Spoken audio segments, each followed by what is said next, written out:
Assalamualaikum warahmatullahi wabarakatuh. Di sini saya Putri Maivita Ramawati dengan NPM 21210101110 akan membuat video pemaparan PPT dari kelompok 8 dengan judul Hubungan antara Moral dan Hukum dalam Islam. Tugas ini sebagai pemenuhan tugas dari mata kuliah Filsafat Hukum Islam dengan dosen pengampu Bapak Dr. Hervin Yoki Pradikta, MHI. Hukum yang digunakan dalam bahasa Indonesia saat ini berasal dari kata hukum yang berarti norma atau kaidah, yakni peraturan, tolak ukur, patokan, pedoman yang dipergunakan untuk menilai tingkah laku manusia dan benda. Secara etimologis, kata hukum bersumber dari kata hakama yang berarti penolak. Terbentuklah kata al-hakamu yang berarti menolak kezaliman atau penganiayaan. Manusia berkehendak untuk berperilaku baik terhadap sesama manusia yang bermuara pada suatu pergaulan antara pribadi dan berdasarkan prinsip rasional dan moral.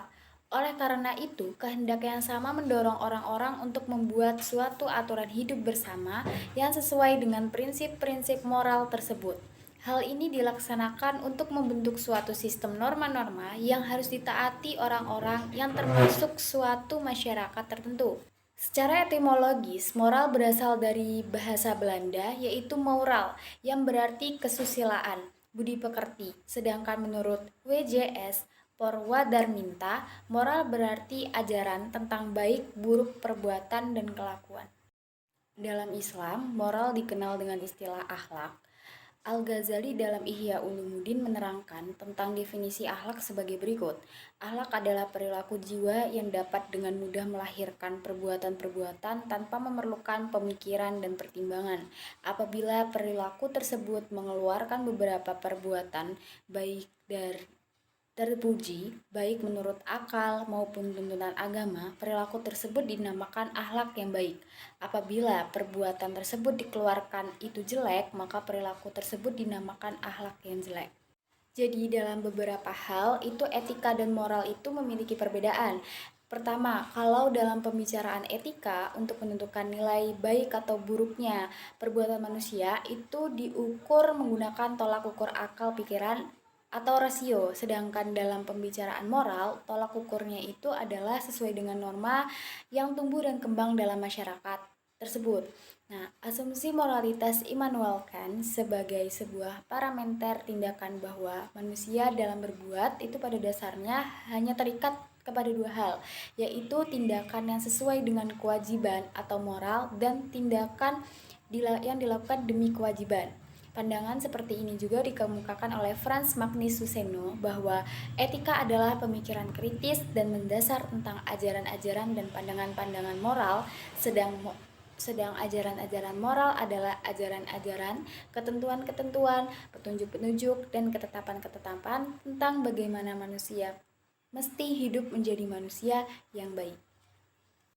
Yang selanjutnya adalah hubungan antara hukum dengan moralitas. Ada sisi pandangan yang berbeda antara kehidupan masyarakat yang sederhana dengan masyarakat yang memiliki taraf kehidupan yang telah maju dan menetapkan konsep moral.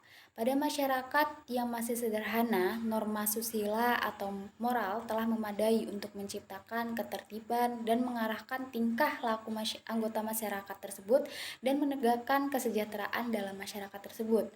Kesusilaan memberikan peraturan-peraturan kepada seseorang supaya menjadi manusia yang sempurna. Hasil dari perintah dan larangan yang timbul dari norma kesusilaan itu berdasarkan kepada kebebasan pribadi seseorang. Hazairin menyatakan bahwa hukum tanpa ada moral itu adalah kezaliman. Moral tanpa hukum adalah anarki dan utopia yang menjurus kepada peri kebinatangan. Hanya hukum yang dipeluk oleh kesusilaan dan berakar pada kesusilaan yang dapat mendirikan kemanusiaan. Dalam masyarakat yang terikat dengan kebiasaan, ada transformasi berangsur-angsur tingkah laku sosial menjadi kebiasaan hukum dari kebiasaan menjadi rumusan legislatif. Sementara pendapat yang menyatakan hukum itu terpisah dengan moral adalah sebagaimana yang dinyatakan oleh Hans Kelsen. Menurutnya, hukum itu harus dibersihkan dari anasir-anasir yang tidak yuridis, etis, sosiologis, politis, dan sebagainya. Hukum dan moralitas dalam pandangan hukum Islam.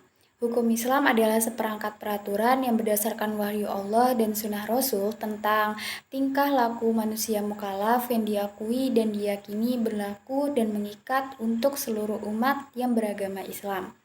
Islam berbeda dari agama-agama lain karena Islam tidak mengkhotbahkan spiritualitas dan yang mandul.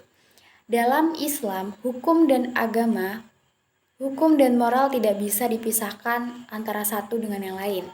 Berdasarkan fungsi utama hukum Islam mengklasifikasikan tindakan yang berkenaan dengan standar mutlak, baik dan buruk yang tidak dapat ditentukan secara rasional.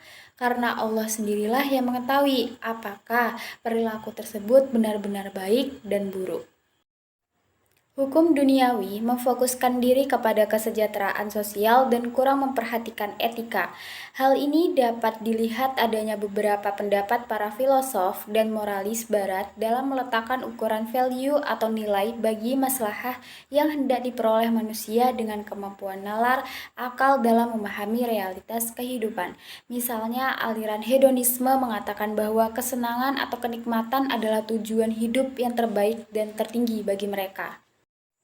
Dalam Islam, tolak ukur manfaat atau mudarat, kebaikan atau keburukan sebagaimana diungkap oleh Al-Ghazali tidak dapat dikembalikan pada penilaian manusia karena rentan akan pengaruh dorongan nafsu insaniyah, namun harus merujuk pada kehendak syara' atau maqasid asyari' yang pada intinya terangkum pada apa yang disebutkan dengan al-mabdi'u al-khamsah. Jadi, kemaslahatan yang dicapai tidak boleh bertentangan dengan universalitas nilai yang dikandungnya, walaupun menurut akal manusia hal itu dianggap baik. Menurut ahli usul fikih dari kalangan Asy'ariyah, pada umumnya, jika dalil nakli bertentangan dengan pemahaman akal dalam masalah syariah, maka dalil nakli harus didahulukan. Artinya, akal tunduk kepada wahyu. Sebab menurut kelompok ini, akal manusia tidak dapat menetapkan baik atau buruknya suatu perbuatan. Sedang kebaikan atau keburukan itu hanya ditentukan oleh Allah.